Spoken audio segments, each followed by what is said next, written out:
લઘુકથા રણે મીઠી વીરડી. લેખિકા છે સુનિતા ચુકમાર. સંધાય ભાંડરડામાં હું ભાગ્યશાળી. પૂછો કેમ? બાપુ કનેથી વારસામાં મેં ઘણું મેળવ્યું. બાપુની જીવનશૈલીનો પડછાયો મેં ઝીલ્યો હતો. બાપુ કહેતા, જેના હૃદયમાં પ્રેમ હોય તેની કને દરેક માટે કંઈક તો હોય જ. જીવવાની આ રીત મને ગમી. દરેકને પોતાના બનાવી લેનારા બાપુ અજાત શત્રુ હતા. સુખે દુઃખે સૌની પડખે હોય. લાગણી ભૂખ્યા બાપુમાં સંવેદનાના ધબકારા ગૂંજતા. મારા પેટે તો એક જ દીકરો જણ્યો હતો, પણ મારે મન બધા ટાબરિયા મારા. પારેવડાવને દીકરા કંઈ બોલાવું ને પોરિયાઓ રાજી રાજી. નાના મોટા બધા માટે ગમતું કરી છૂટો. ક્યારેક જુવાન દીકરીઓ ભારે હૈયે આવે ત્યારે માથે હેતથી હાથ પસવારવું ને હળવી ફૂલ કરી ઘેરે વહેતી કરું. આજે તો વાણીમાં મીઠાશ ને આંખોમાં ભીનાશ ભાળવી દોયલી છે.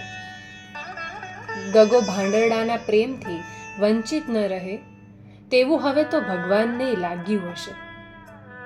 તે હું વળી બે જીવે થઈ.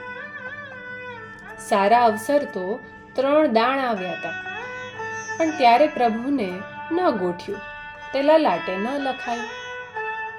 હવે તો ઈને દયા આવી હતી. તમારા ભાઈની રખાવટે ઓહો, પણ ઓણ દાણે 2 મહાકેડે વીજળી પડીને સંધુય હતું ને હતું થઈ ગયું.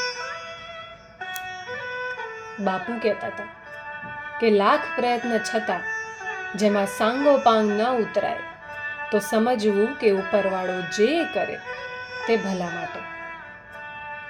અમે 2 માણા આનંદમાં તો મેળાવડા કરીએ, પણ વિપત તો એકમેકના સંગાથે જ પાર પાડીએ. તમારા ભાઈ આગળ હું ઢીલી ના પડું, એ તો ધરથી ઢીલા. પુરુષ કંઈનું દરદ થોડું કડાવા દે. મારું મન ભારે હતું.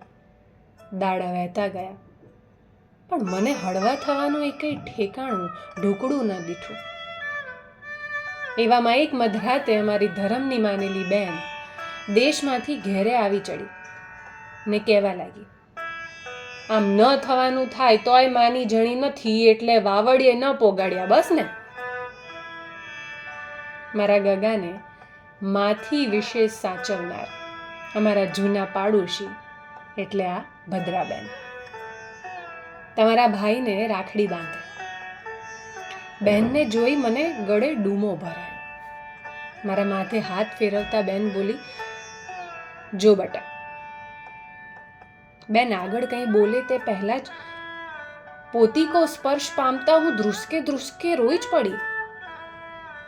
ગગો તો રો બા રોમાં કરવા લાગ્યો, પણ તમારા ભાઈએ તો મને ધરાઈને રોવા જ દીધી.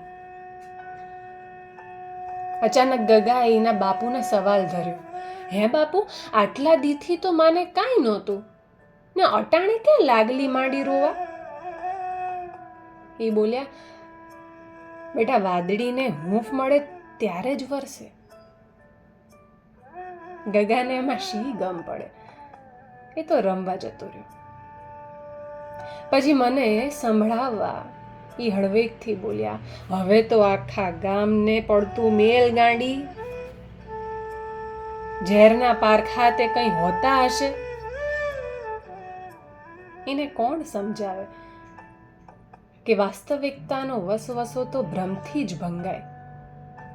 બાકી આ બંજર ભોં જેવા ભીંજાવાની ને ભીંજાવાની ભાષા ન જાણનાર માટે હું જો ઉનાળે હેમાળો ન બનું તો તમારો વારસો ન લાજે. હે,